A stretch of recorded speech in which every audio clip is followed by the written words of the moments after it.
Hello everyone, आप लोगों का बहुत बहुत स्वागत है एसएम नॉलेज वर्ल्ड में। आज की वीडियो में हम समझेंगे कि ह्यूमंस मार्स पे कैसे रह सकते हैं। बहुत सारे साइंटिस्ट मार्स और अर्थ को ट्विन्स मानते हैं क्योंकि उनमें बहुत सारी सिमिलरिटीज़ है, बट उनमें बहुत सारी चीज़ें हैं जो अलग भी है।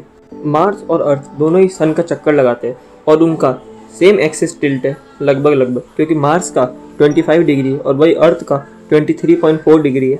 अर्थ का mainly atmosphere nitrogen and oxygen से है और वही मार्स के एटमॉस्फेयर में 95% से ज़्यादा कार्बन डाइऑक्साइड है और 1% से भी कम ऑक्सीजन है। दोनों ही प्लेनेट पे आइस कैप्स है, बट जो अर्थ पे आइस कैप्स है वो पूरी तरीके से वाटर है और जो मार्स पे है उसमें मिक्सचर है H2O एंड CO2 का। मार्स का surface mainly rock and dust से बना है, वही अर्थ का सरफेस 70% वाटर है।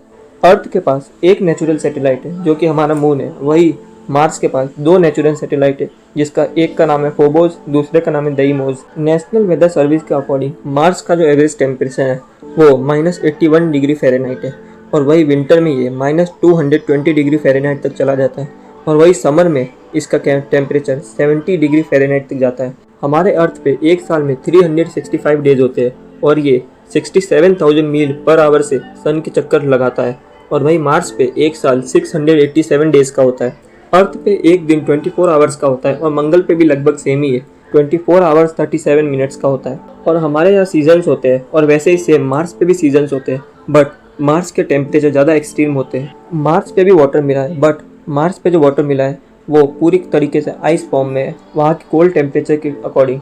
और तो और वहाँ की आइस में CO2 बहुत ज़्यादा है और वहाँ पे आइस सरफेस के ऊपर और उसके नीचे पाया जाता है। हालांकि वहाँ पे रॉक्स के अंदर ही पानी पाया जाता है, बट सरफेस वाटर की कमी बहुत बड़ी प्रॉब्लम बन सकती है। बट साइंटिस्ट अभी और भी वेज ढूंढ रहे हैं वाटर ऑब्टेन करने के। और तो और मार्स पे घर बनाने के लिए यहाँ से मटेरियल ले जाना बहुत ही मुश्किल पड़ेगा, इसीलिए साइंटिस्ट देख रहे हैं कि मार्स पे उसी के मटेरियल से घर बना सके। और तो और वहाँ पे ऐसे घर बनाने पड़ेंगे जो मार्स के सारी कंडीशंस को सेटिस्फाई करे। और कुछ साइंटिस्ट का मानना है कि मार्स पे इग्लूज में भी रह सकते हैं। और तो और मार्स पे फार्मिंग भी पूरी अलग तरीके से होगी। वहाँ पे जो फार्मिंग होगी उसे टैंक फार्मिंग या एक्वा कल्चर कहते हैं, जिसमें न्यूट्रिएंट रिच वाटर बीज को देंगे और उसको आर्टिफिशियल लाइट दी जाएगी। और तो और सबसे बड़ा प्रॉब्लम ये है कि मार्स पे ऑक्सीजन नहीं है, वहाँ पे ओनली 0.13% ऑक्सीजन है। इसके लिए नासा ने एक मॉक्सी नाम से एक्सपेरिमेंट निकाला है जिससे वो CO2 से ऑक्सीजन बना सकती है और ये सक्सेसफुल भी हुआ है। नासा ह्यूमंस को मार्स पे भेजना चाहता है 2030 तक और वहीं पे SpaceX 2024 तक ही ये करना चाहता है।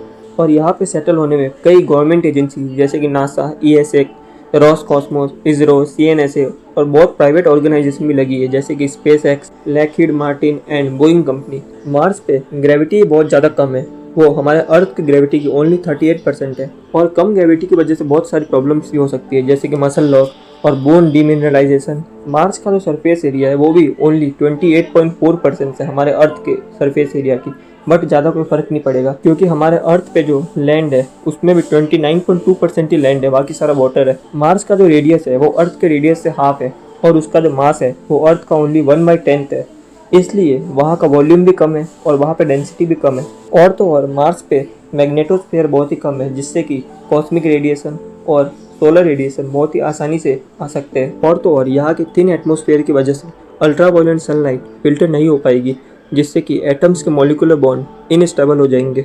जैसे कि अमोनिया NH3 है, ये मार्स पे सरफेस पे स्टेबल नहीं रह पाएगा और वहाँ पे ब्रेक हो जाएगा। इसके अलावा भी बहुत से चैलेंज आएंगे मार्स पे रहने में। तो आज की वीडियो में इतना ही, मिलते हैं आपसे नेक्स्ट वीडियो में। Thank you very much.